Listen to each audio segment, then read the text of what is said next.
Welcome to the Dream Library. Tonight, as the world outside begins to hush and the shadows grow long, we invite you to find a place of absolute stillness. This channel is your sanctuary, a quiet corner of the world where the weight of history and the complexities of human ambition are transformed into a gentle stream of thought to carry you into a restful slumber. Before we embark on our journey through the strategic heart of the Middle East, please take a moment to softly tap the like button and subscribe to our library. Your support is the quiet breath that keeps this project alive, allowing us to bring you these detailed reflections night after night. Settle into your pillows, let your muscles soften, and breathe deeply as we open the pages of Vali Nasser's definitive work, Iran's Grand Strategy, A Political History. Now, let's begin. To truly understand Iran, one must first dismantle the prevailing myths that color our modern perspective. Vali Nasser invites us to look beyond the simplistic imagery of a rogue theocracy or a nation driven purely by religious zeal. Instead, he reveals a state that is profoundly rational, deeply scarred by its past, and intensely focused on its own survival. The grand strategy Nasser describes is not a collection of impulsive reactions, but a coherent, long-term plan forged in the crucible of conflict. It is a story of istiqlal, of independence. As you drift closer to the edge of sleep, consider the idea that the Iranian leadership views the international order not as a community of laws, but as a theater of power where the weak are devoured. Their strategy is a wall built to ensure they are never again vulnerable to the whims of great powers.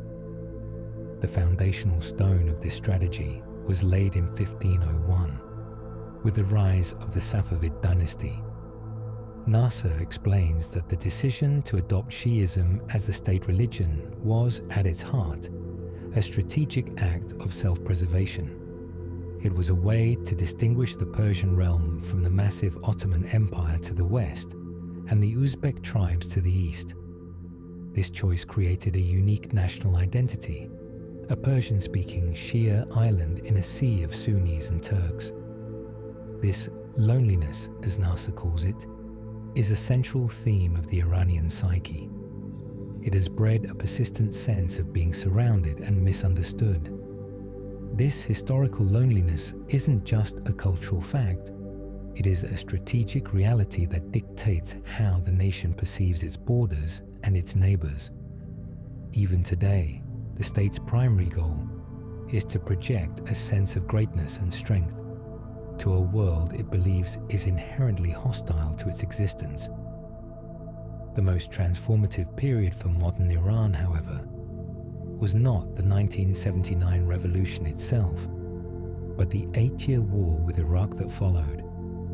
Nasser describes the Iran-Iraq War as the sacred defense, a defining trauma that fundamentally rewrote the country's understanding of national security. Imagine a newly formed government, still reeling from internal upheaval, suddenly facing a massive invasion supported by both the regional neighbors and the global superpowers.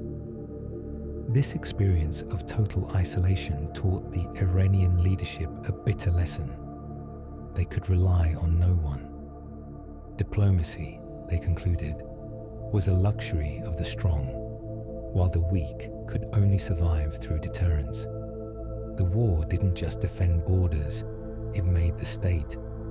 It created the institutions, like the Revolutionary Guard, that would become the custodians of the nation's security doctrine for decades to come. As you allow the rhythmic flow of these historical truths to calm your mind, consider the shift from sacred defense to forward defense. Because Iran realized it could not win a conventional war against a better-funded adversary, it adopted a military doctrine of strategic depth. This involves projecting influence far beyond its own borders, into Iraq, Syria, Lebanon, and Yemen. This is the origin of the axis of resistance. NASA argues that these regional proxies and alliances are not merely tools of ideological expansion. They are the buffer zone of the Iranian state. By engaging its enemies in the Levant or the Arabian Peninsula, Iran ensures that any potential conflict remains far from its own cities. It is a patient, asymmetrical game of chess where the goal is to outlast and wear down American and regional pressure through a network of partners who share a common goal of resisting external dominance. NASA's work also provides a rare look at the internal architecture of Iranian power, particularly the role of the supreme leader, Ali Khamenei. As the principal architect of the grand strategy, Khamenei's worldview is shown to be as much political as it is religious. He views Iran as a model for the global South, a bastion against Western encroachment, and a symbol of anti-colonial defiance. This perspective explains why the leadership is often willing to endure extreme economic hardship rather than compromise on what it perceives as its sovereign rights. To them, the maximum pressure campaigns of the West are not calls for negotiation, but attempts at regime change. In this world, resistance is not just a policy. It is the very essence of the state's identity. The preservation of the system is synonymous with the preservation of the nation's independence. The nuclear program, another central pillar of NASA's analysis, is framed as a rational pursuit of deterrence rather than a pursuit of an Islamic bomb. NASA details how the leadership views nuclear capability as a way to achieve technological parity and a geographical veto over regional conflicts. By staying on the threshold of nuclear power, Iran forces the world to the negotiating table on its own terms. The book takes us through the complex negotiations of the JCPOA, showing how even when the state engaged in diplomacy, it was a tactical move to alleviate economic strain without abandoning the core doctrine of resistance.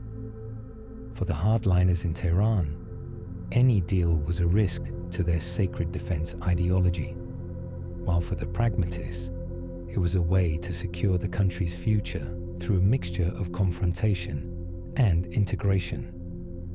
NASA also addresses the price of resistance, a theme that resonates deeply in the modern era of 2025 and 2026.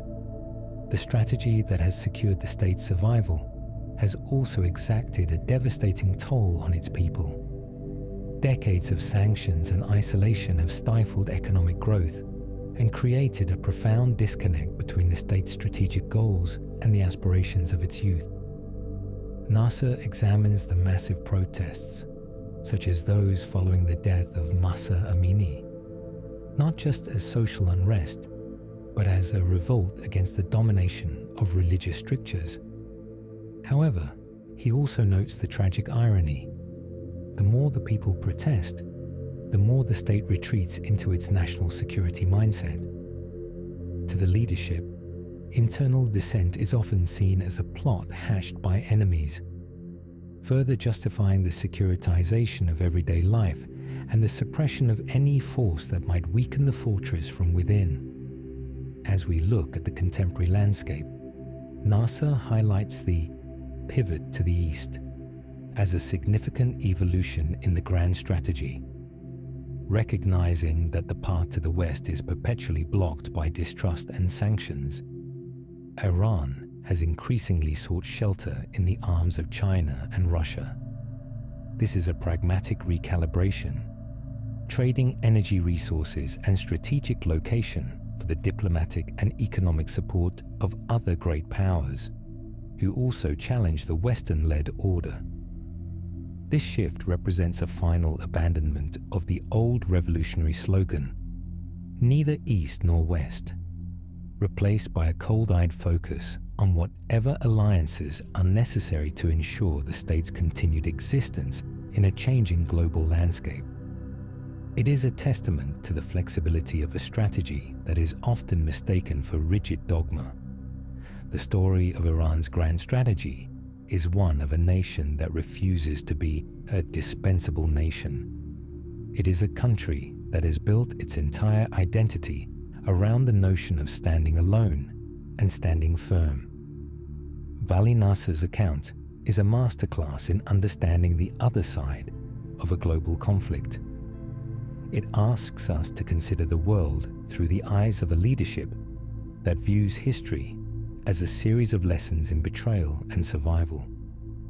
As the details of treaties, proxy wars, and nuclear thresholds begin to blur in your mind, let the overarching theme remain: the persistent, unyielding quest for a place in the sun, for a country that has long felt cast in the shadows of larger powers.